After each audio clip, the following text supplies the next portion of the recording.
You don't get it? You don't? What do you mean you don't get waiting on fries? Hopefully the customer never hears waiting on fries, but all this time on the entree and it's perfectly executed, and then you're like, ready to go. I forgot to fire the fries. I just always use that when I forgot to put somebody's order in, and I was like, hey, I'm just waiting on the fries. It's going to be 2 more minutes. Realistically, I come back 10 minutes with the food. Exactly. They just know that their food's not there and the server said they're still waiting on fries. I guess we're just waiting on fries. We are back. Good to be back. Oh, We took a week off.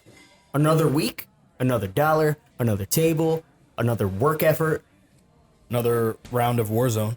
another round of Warzone for the kid, because I may or may not be addicted. I'm taking another week off after next week, by the way. Oh, Okay. okay. You know, Just vacation, so you know. COVID. Yeah. Got to do it. Mexico. Tickets Anyway. are cheap. Presenting sponsor, Still Smokehouse. Smoke Squad, 10% off. That's the only dollars that are in this thing. Loving it. So I was working, and I realized something that really, really impacts business right now. What would that be? Rain, dude. When it rains, it's over for us for the most part. When it rains, it pours. Nobody's trying to come out. Nobody's trying to have a blast. When it rains, it pours. That's deep. You know? Thank you for that. You're welcome. Everyone's kind of just looking for a reason to get outside and enjoy life. Hey, we were talking to Kyle, and he even said this will be the real test when we get some weather now, because we've had really nice weather. Beautiful days. You know, coming into the summer, and then the last week and a half or so has been really crappy weather. How was your last week and a half then? Crappy, kind of crappy. Well, for takeout the and- indoor part of it. So Okay. we opened up whenever we opened up. So now we're Probably what's like today? 3 weeks ago now. Yeah, it's about 3 weeks in. So we're about 3 weeks in. We opened up indoor dining that first week. We had a nice jump. Then the weather went down, Yeah. and so did the indoor dining. Kind of slid back down. But the Takeout's been takeout steady? numbers been steady, so that wasn't affected too much. But the weather is definitely going to make a play right now, especially everybody's more comfortable with eating outside. Yeah. So when outside is not attainable, the numbers definitely go way back down. Well, people want to get their tan on. They want to get sexy. They want to feel like they're accomplishing something while they're actually I eating. don't think that's what it Yeah, is. I don't think that's what it is either. Yeah, it's people want to be outside because I it's enjoy the fresh environment air. of outside. I'm just providing You reasons know, why people safer, go outside. whatever. Like, In fuck fact, me, we right? have to leave the front door, the front window, garage door window wide open so we get a nice cross breeze and we get a good amount of fresh air inside. And that way we're not circulating Old stale air. stale air inside the restaurant. So Like if you just like if COVID you are whirlwinds through the restaurant. yeah, if you are eating in here, You get nice air. one of the things that we've read and we've heard with the COVID spreading or whatever, however you want to say that, is that in places that are recirculating air conditioning, if you don't have filtered air, Right. where you're getting new air, put it back into the building, you're basically taking out old air and just pushing it back down on people. So it Increases the increases probability of the probability yeah. to spread, and that's part of the. There's theories that that's part of the problem in Florida because there's so much air conditioning there that people are kind of going in, getting the air conditioning. That's I don't know if that's true or not.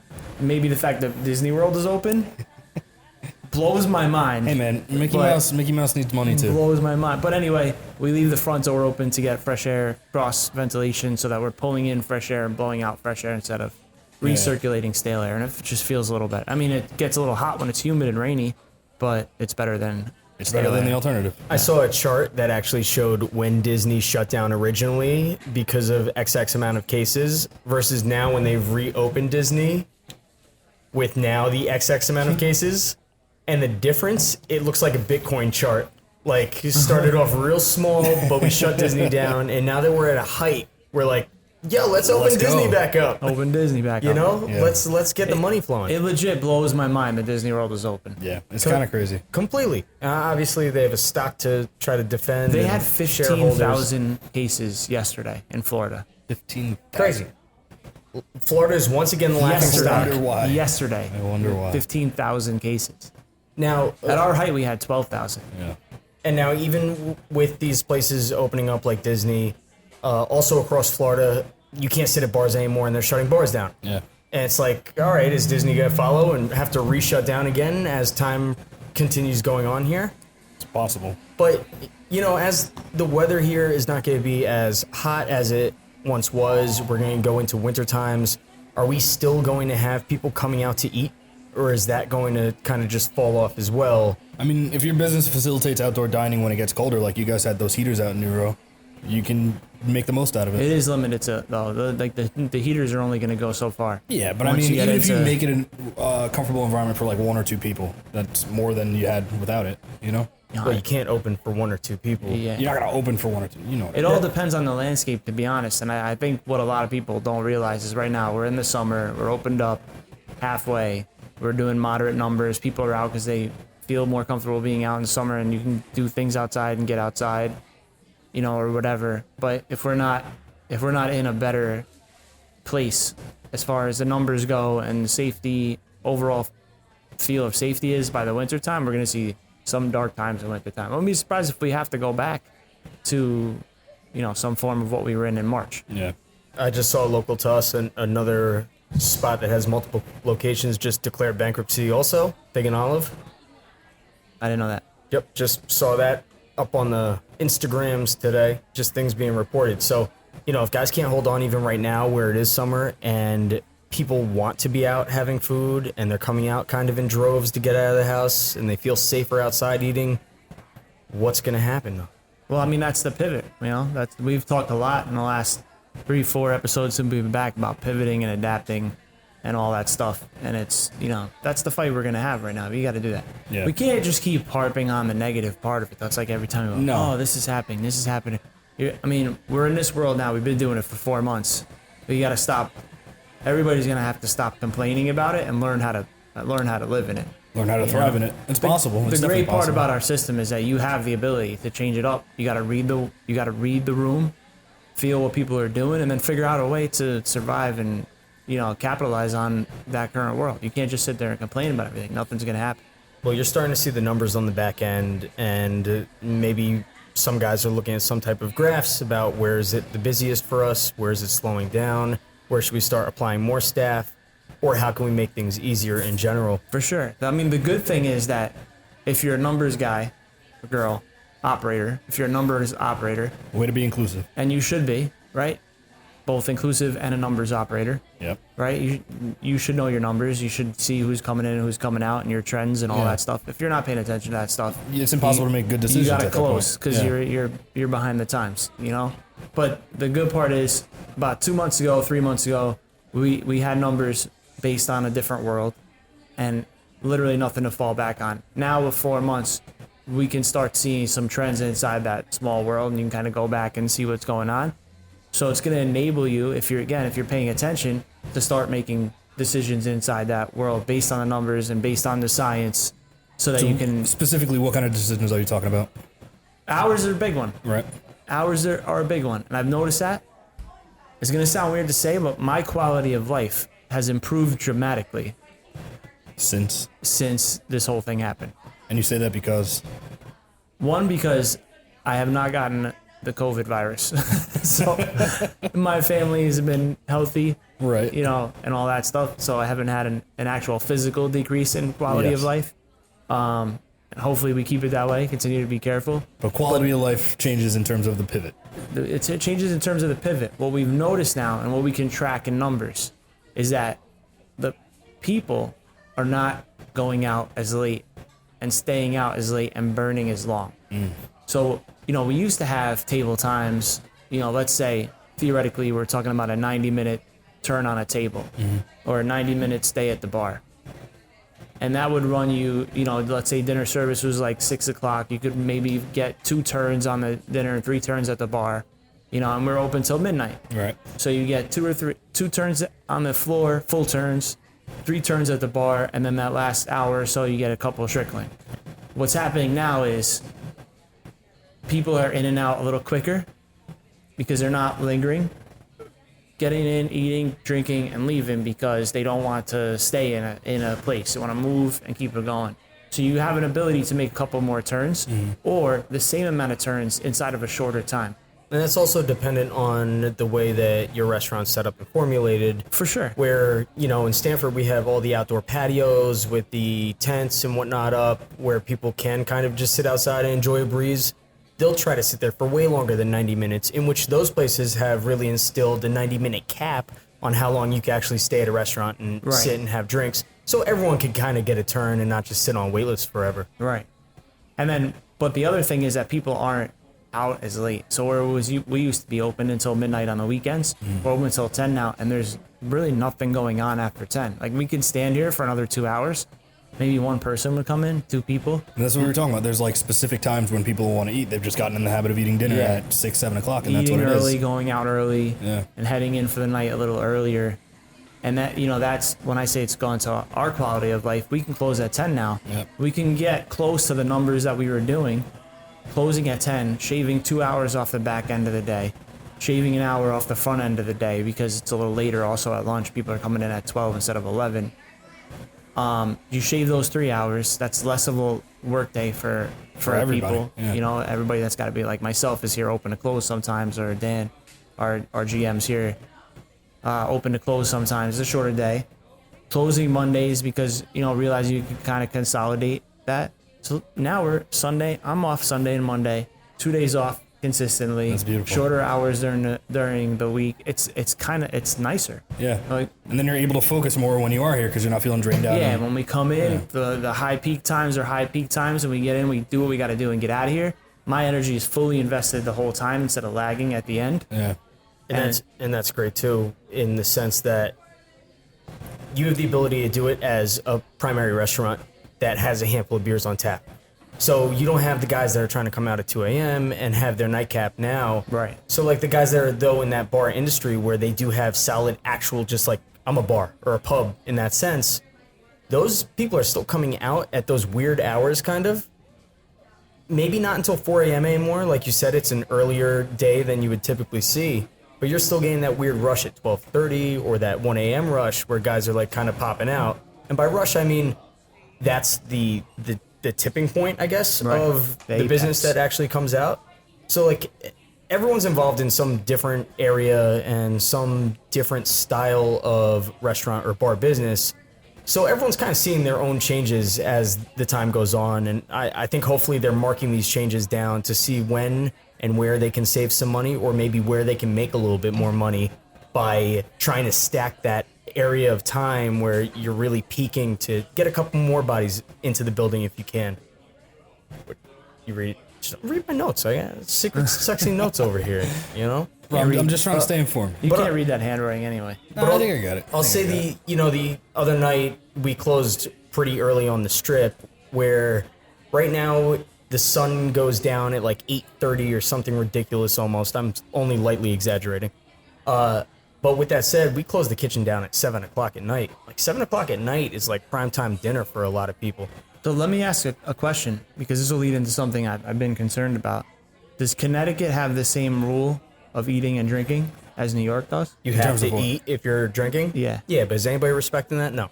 We're not enforcing it. I am. We are. I don't see anywhere enforcing it. If you ask, the answer is yes.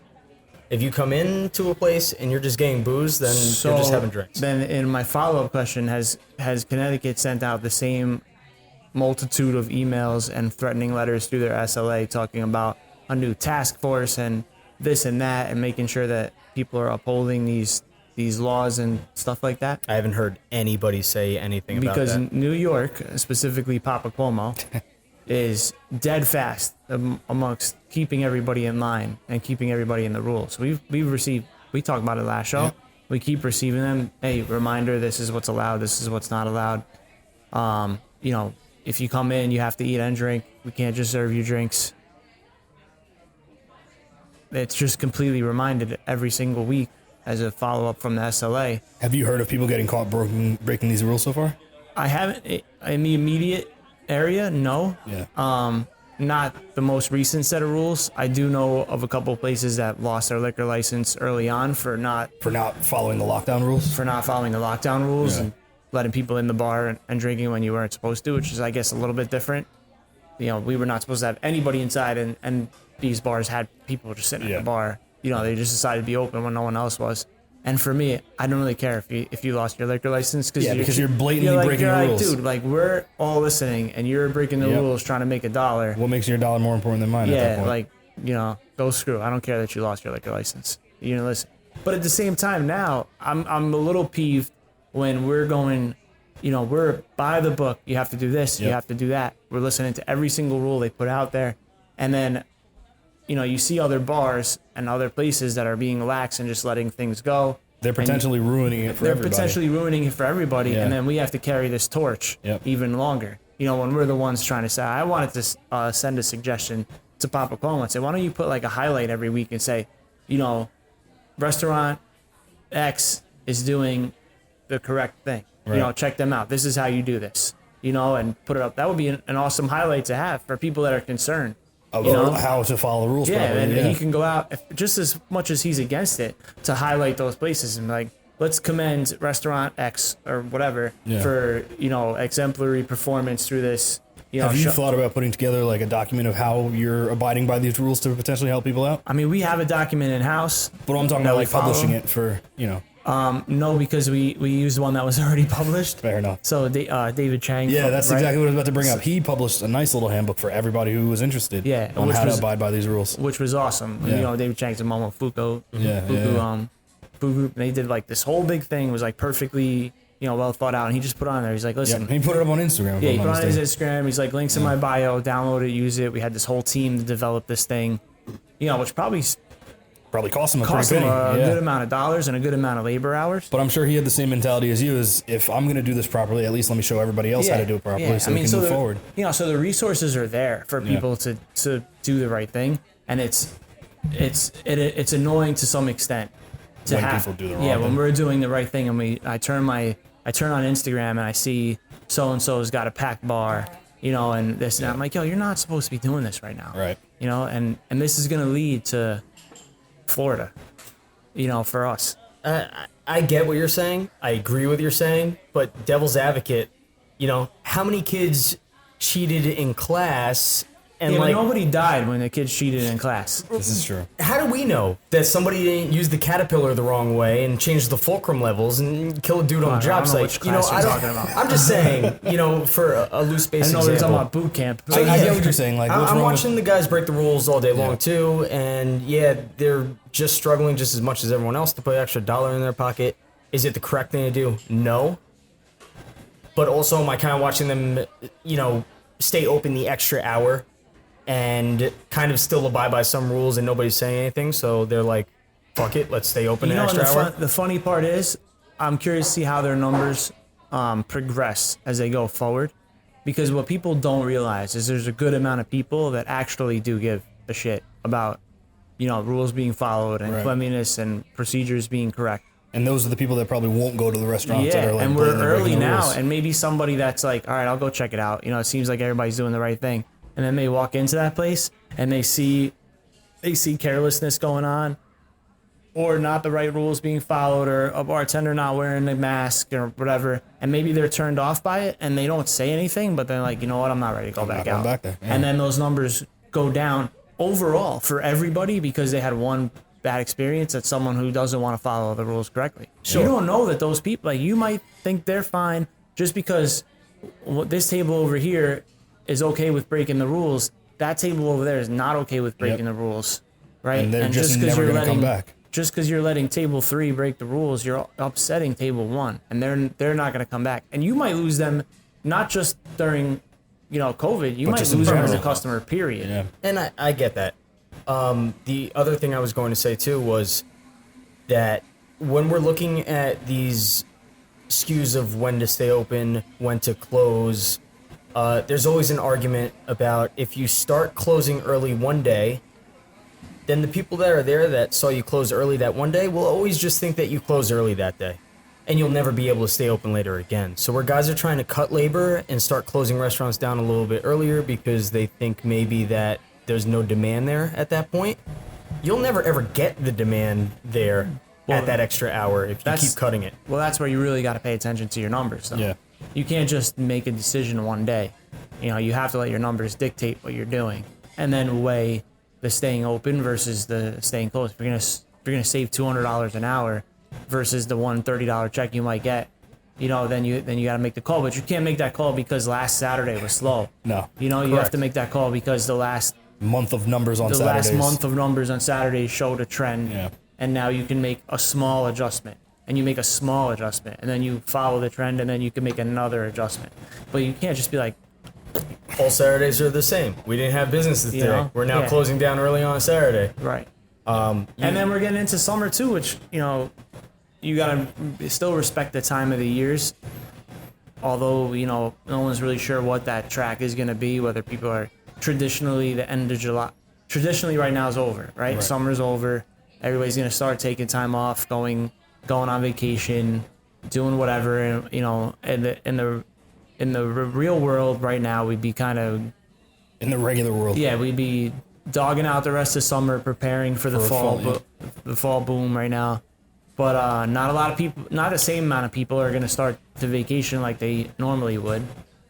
So people have to kind of gauge that, and you don't know where these numbers are going to go. As numbers go up, every time Dr. Fauci gets out there and has like a grim outlook on something, your numbers are going to go down, whether you realize it or not. You have to pay attention to the narrative, because there's a silent group of people that are not going to weigh in that will listen to that narrative. So you have to play it like if it looks like everybody's numbers are blowing up, those people are going to they're going to stay in. Yeah. If it looks like those numbers are going down, those people might feel comfortable. So that's like a new number that you have to play into your projections. It's just all part of making an informed decision and taking into account like everything that's going on in your environment. For sure. Yeah. Are you going on to, say, like a Tuesday, a Wednesday, a regular day? How long of a wait are you possibly going into for seating inside? We have a 0 wait because we went to a reservation system. Okay. So if I walk up here and I'm like, yeah, I want to eat. We either have a table, or we tell you when the next table will be available. Okay. But we don't have you wait in the restaurant. Are you mostly full capacity at like 6 o'clock During the on week, no. Tuesday? No, you could pretty much do a get a walk-in. table. We encourage people to do the reservation just because You wanna know. Stays organized. and it's free. Like, who cares? It's not, we're not charging you or whatever, But if you walk in on Tuesday, if we have a table open, we'll put you down at the table. If we don't, we're gonna say, I have a table open at 8:15, and then take your information down, put the reservation in, and you have to go. You can't wait. So we talked about it before with the Blind Pig Boys. That's not a gang, by the way. Blind Pig was a cocktail bar, sounds like a pretty and good we brought gang the boys in. We talked to them about it. Don't say it was. episodes They're back. still there, bro. Yeah, they are still there. I was just there over the weekend. However, I'll say that real estate, and when I say real estate, I mean having tables occupied or having bar stools filled. It looks good. It makes people want to come to you. It makes people want to sit there. They feel like they're in the happening place, in the happening environment. And when other people are around them having a great time, laughing, having their conversations, you feel included into the bigger picture of things.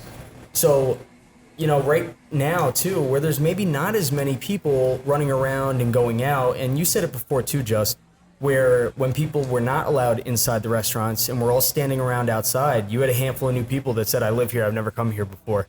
What's all the hoopla about? Because now they saw, your essential support staff to some extent, sitting outside, gathering, and they're saying, hey, that's the place I gotta go. So I think it's really important at this point, too, to put that perception up there. In some restaurants where we're all big and in catacombs, we should, to some extent, still sit people sort of near other people or within sightline of other people. That way they don't feel like they're just in a super empty spot. I have 4 catacombs in Taguin. And with that, That's the design, though. it is the design. And it is open to some extent, so you can still see across the way. But you don't want to sit one person all the way in the back and then just have one person all the way in the front where maybe you don't have to. I'm not saying sit them on top of each other's laps. No, I get what you're saying. You're trying to create like a community sort of ambiance or whatever. It's weird, though, because you think that right now maybe that is what people want, to kind of go out and be served but not be around other people. Not to be directly on top of them, like you said, but if you're at least in the sight line of somebody else or another table, you know you're not alone, and that kind of adds into the experience a little bit. I thought we're that would also out here actually doing be weird shit. I thought it would actually be a benefit for Taguin the way it's laid out. That it is kind of Yeah, but so you walk separate. in and it feels like such an empty environment on the inside. Yeah. The front of the place where the patio is, when that's just like 3-4 people on there, that patio feels bumping. And you're right next to all the other restaurants on the strip, and their patios are bumping. You feel like you're in the right spot.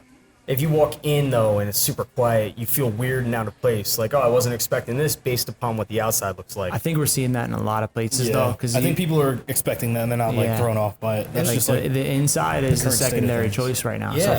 So I think you go a lot of places and see a full outside and then a pretty empty empty inside. inside. It's kinda standard. With that being said, and to circle loosely around this story to tie things in, I was witnessing kind of working the other day, a patron that comes in, maybe she's foreign, I don't care what she is. She didn't leave a tip the first time she was in the building. Okay, cool. I don't care if somebody leaves a tip or not.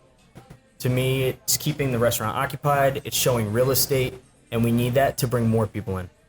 You care a little bit. I honestly don't care if somebody doesn't leave a tip. You care a I little move bit. on to the next one.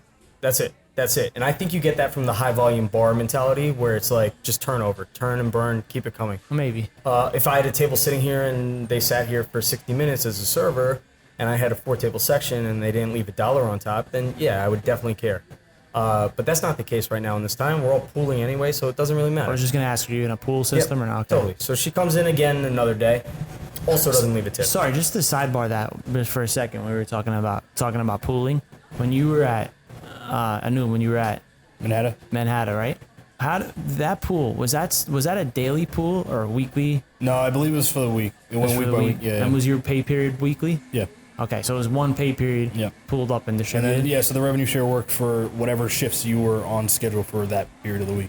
You would get a percentage of You that. basically got like an hourly rate based Yeah. on whatever. Okay, sorry, go ahead. I was So just now curious. take the real estate equation, take the fact that the young lady that was there didn't leave a tip twice.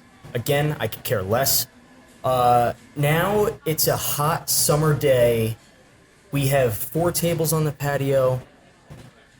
Maybe 2 of them were getting up, so we were about to look pretty empty again on the front patio, which you don't want to look because then nobody's going to come. They're going to say, what's wrong with that place?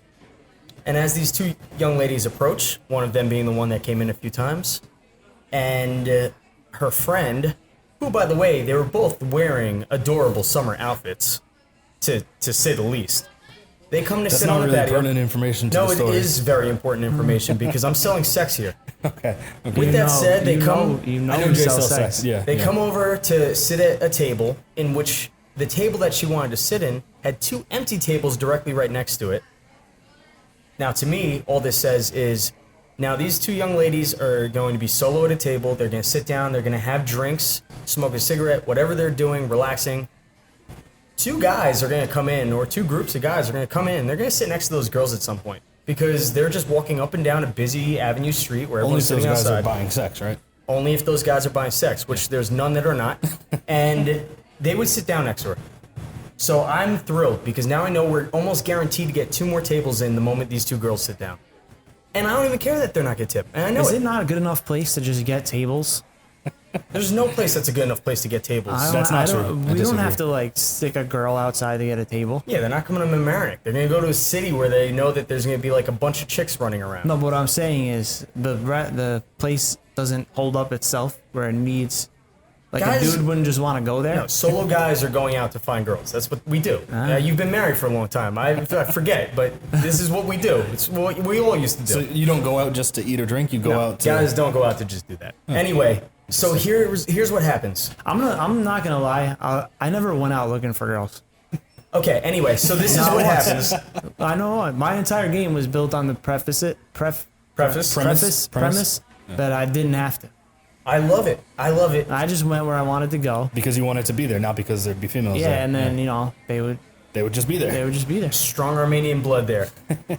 So the young lady goes up to the table, and she's not happy that these girls are back, considering she hasn't gotten tipped in the last 2 days. Proceeds to essentially ask them to leave. And I'm kind of at a wow, because I just knew that we were going to have 2 more tables that were going to rack up a bill. Okay. Rack up a bill at some point, and now this was out the window, and guess what we had left? 1 single table. Patio was dead for like 2 hours after that. I find it amazing that the management is the one Yeah. that was like, you didn't tip, you have to leave. That's kind of ridiculous because they're kind of taking money out of your pocket at that point because maybe the girl's friend was going to tip. First, you don't know, right? You don't know, yeah. and it could provide a whole better experience of more tables coming in because bodies bring bodies. When you want to simplify it, doesn't matter if it's a girl body or a boy body. Okay, Justin? Yeah, I'm on the side of let her stay. Like I don't understand Yeah, why you that's have to kinda make her crazy. leave. You know, for me, for the management to make that move, it just seems a little crazy. And I get it. Like for me, like I don't care. There's twofold to me. I don't care if a person tips or not on the basis that they're coming to the restaurant, but I do care because I want the staff to do as best as they can. Like, I don't want them to come in and not make money because then, it leads to a bad environment. But I would never go to, hey, tip, get out of here. Because it's just taking money right out of your pocket. Yeah. And as a server or something, you sign up for this risk business where you don't know what is going to be coming in. Or Yeah, when a guy leaves $100 tip on a $50 check, it's not. We don't call him back in. Say, hey, can you? Although we probably should start doing that. I mean, it depends on the situation. You never know. All right, enough of that. You have any stock in the back that's just extra stuff that needs to go? Just like things that you've maybe ordered pre-pandemic that now you're sitting on because you haven't been able to make those cocktails the same way? Not anymore because I went through it. But generally, we don't do that because we order correctly based on the numbers. Okay, but Mistakes say happen, say though. something happened, right? We did it in the beginning of yeah. Say you had a crazy bunch. cocktail on a cocktail list. Whip up some slushes that use some weird. But you know some why he weird doesn't make spirits. mistakes? Because he pays attention to the numbers. He Pays follows the attention to trends. numbers. Asshole. The mistakes are not always your problem. Yeah, like the COVID Terrible wasn't a thing to mistake. say. No, I understand. I'm not talking about that. I had 20 barrels of beer and no one to drink them. So, in the event that maybe guys are sitting on stock, they don't know what to do with it. It's as simple as opening Google, right? We know how to make basic cocktails. We know how to use some of the formulas where, it might be your sweet, your bitter, and then your spirit. That typically forms a Right. drink a lot of times on the most basic factors of things. But now, say you've got something in the back that was kind of your fall cocktail that you thought you were going to have. You no longer have it because there's not as many people traveling through the building you're seeing on stock. How do you maybe reinvent something and make a summer drink out of it? I'll tell you. No, you ready for this, Just? Oh, I thought you were asking. Yeah, that was a really tricky question. I'll tell you. It was rhetorical. There's a trick out there that a lot of bartenders maybe use.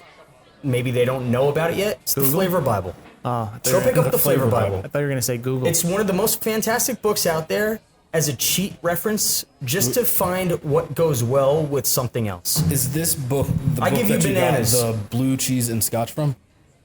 Blue cheese and scotch might be in that book might be in the book? if you break scotch down Well, into I'm just something saying, if else this is smoky. the book where you got So blue if I cheese and say- scotch as a if I combination, say I'm not buying pineapple- that. If you you say say- pineapple, I'm going to tell you peanuts, and I would assume peanuts might be in that book. Pineapple and peanuts, bro. What if I say go together. dragon fruit? I don't know. Dragon fruit actually doesn't really have a lot of flavor. It doesn't. It No. looks crazy. That's what but it's for. there's like nothing. Exactly. It's very minimal in flavor. But Nooms, right? Yep. I tell you banana. What pairs well with banana? Chocolate, What else?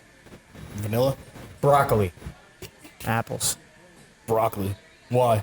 Just, we're flavor Bibling right now. No, but Apples and explain why. There's got to be a bananas. reason why those two. I know, I'm saying what goes well, but I wasn't attaching them to each other. I was just saying also broccoli. What goes well with broccoli?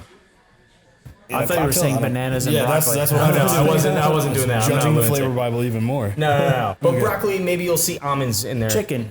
Sliced almonds, broccoli, it works. You say broccoli, I say chicken with pork fried rice. Are we Sure, talking we know that. We know cocktails that. or though. just food combinations now? Don't look at it from a cocktail perspective. Okay. It was written by a chef. Gotcha. You But know the thing that is, Jay likes food in his cocktails. Yeah, obviously. He does. But it was written by a chef, and at the end of the day, it's an easy cheat code to have behind the bar to find things that pair well. So if you're sitting on some bullshit in the back that you can't move, you can just go look Just up whip whatever out the that main Bible. ingredient is, whip out the flavor Bible, and it will give you a whole list of pairings to it, and maybe you could formulate that into something that feels summery, maybe light and delicious.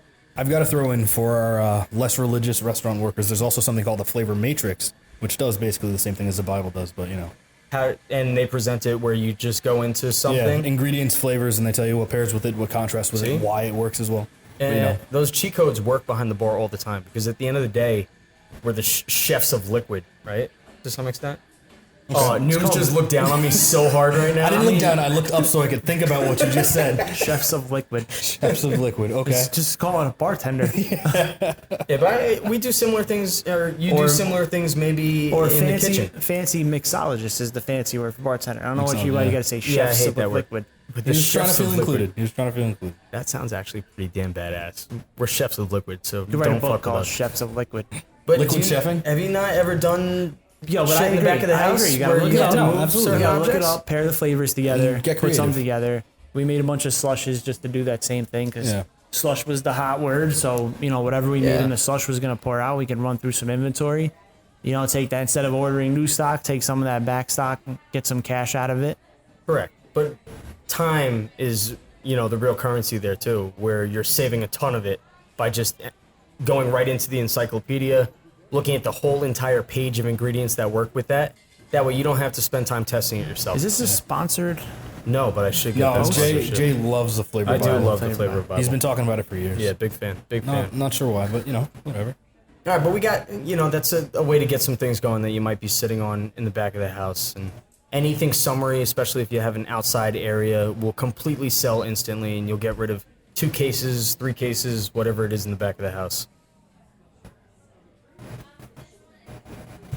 Speaking of which, I think that's been a pretty good talk, guys. yeah, I had a lead in, but I didn't.